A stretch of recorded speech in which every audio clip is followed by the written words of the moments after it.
આજે આપણે લીલી તુવેરના ટોઠા બનાવીને તૈયાર કરીશું.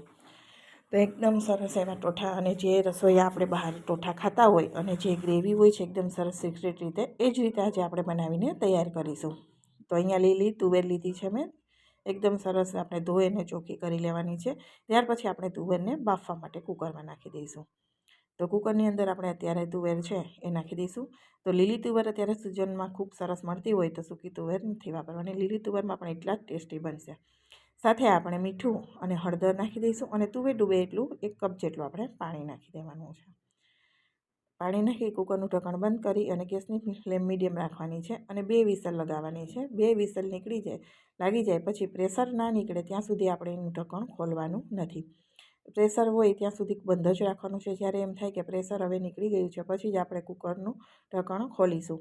તો તુવેર છે 2 સીટીમાં એકદમ સરસ એવી બફાઈ જાય છે. તો અહીંયા હું તમને દાણો મેશ કરીને પણ બતાવી દઉં છું. જો તમને કડક જણાય તો 1 સીટી વધારે કરી દેવાની. હવે શાકભાજીમાં મેં મરચું અને કેપ્સિકમ લીધું છે.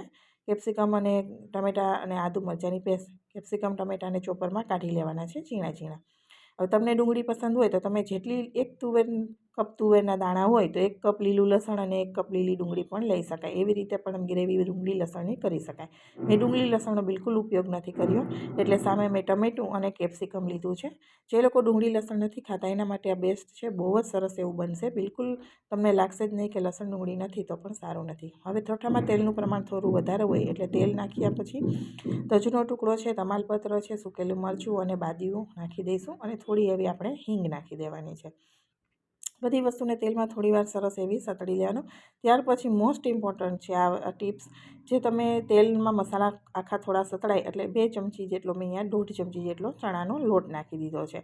જે રસોઈયા બનાવે છે ચણાનો લોટ નાખે છે એટલે એની ગ્રેવી છે ને તેલ છૂટું પડે છે, પણ ગ્રેવી એટલી પાણી નથી લાગતી, થોડીક થિકનેસવાળી હોય છે, તમે જોયું હશે. તો એ જ રીતે આપણી ગ્રેવી ઘરે પણ એટલી સરસ બનીને તૈયાર થશે. તો અહીંયા તેલમાં થોડીવાર માટે આપણે બેસનને સાતળી લેવાનું, પછી આપણે આદુ મરચાંની પેસ્ટ નાખી દેવાની. તમે લીલું લસણ લીધું હોય તો આદુ મરચાં લસણની પેસ્ટ અહીંયા ભરપૂર નાખી દેવાની છે.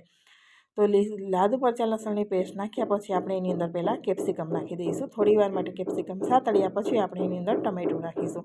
તો ગ્રેવી આ રીતે, જો લસણ ડુંગળી નથી ખાતા તો કેપ્સિકમની ગ્રેવી કરી નાખવાની, ખૂબ જ સરસ એવો ટેસ્ટ આવશે. તમને બિલકુલ નહીં લાગે કે આ ખાલી દાણા આવે છે એવું, એકદમ સરસ બનશે. થોડીવાર કેપ્સિકમને સાતળ્યા પછી ટમેટાં નાખી દેવાના છે.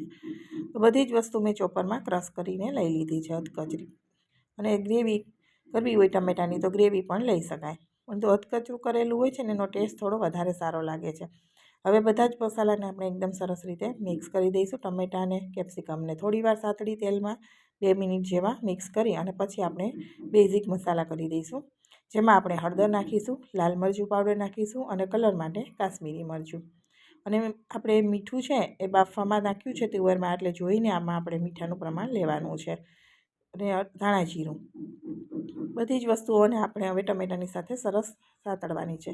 અને છેલ્લે મેં મસાલો નાખ્યો છે, એ મસાલામાં તમારે છોલેનો મસાલો નાખવાનો છે. આપણે પંજાબી છોલેનો મસાલો હોય છે એ નાખવાનો છે, જેથી તુવેરના ટોઠાનો સ્વાદ બહુ સરસ એવો આવે છે. એટલે મસાલામાં છોલેનો મસાલો નાખવો.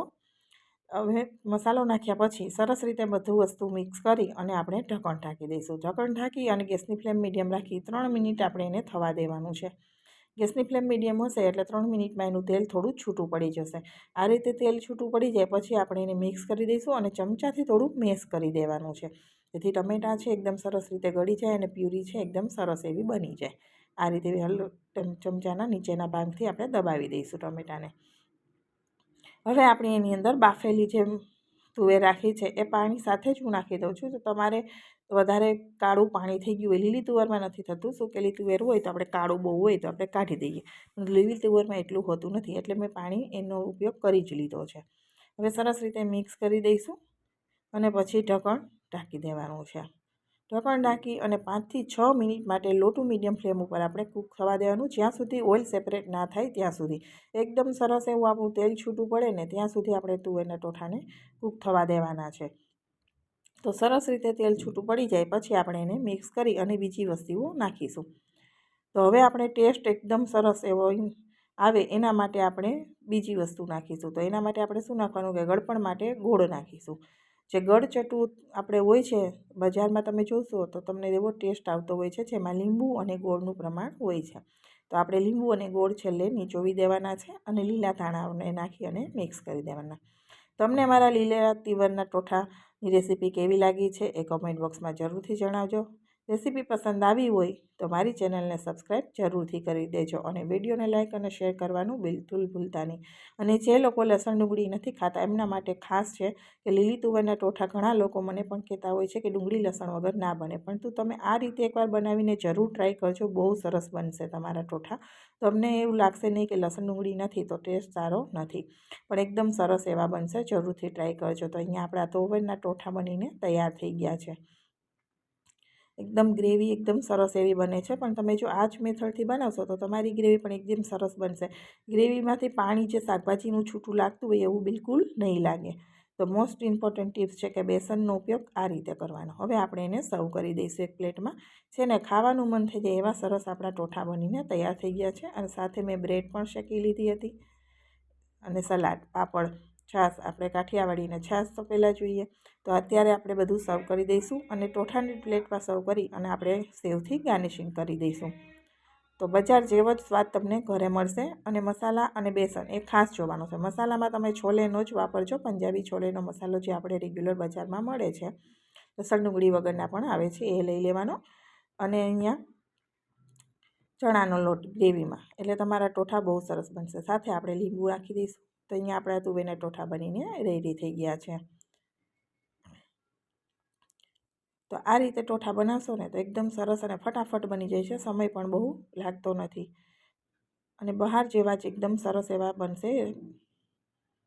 તો જરૂરથી ટ્રાય કરજો. હું તમને નજીકથી પણ બતાવી દીધા છે કે એકદમ સરસ એવા બનીને આપણા ટોઠા હવે રેડી થઈ ગયા છે.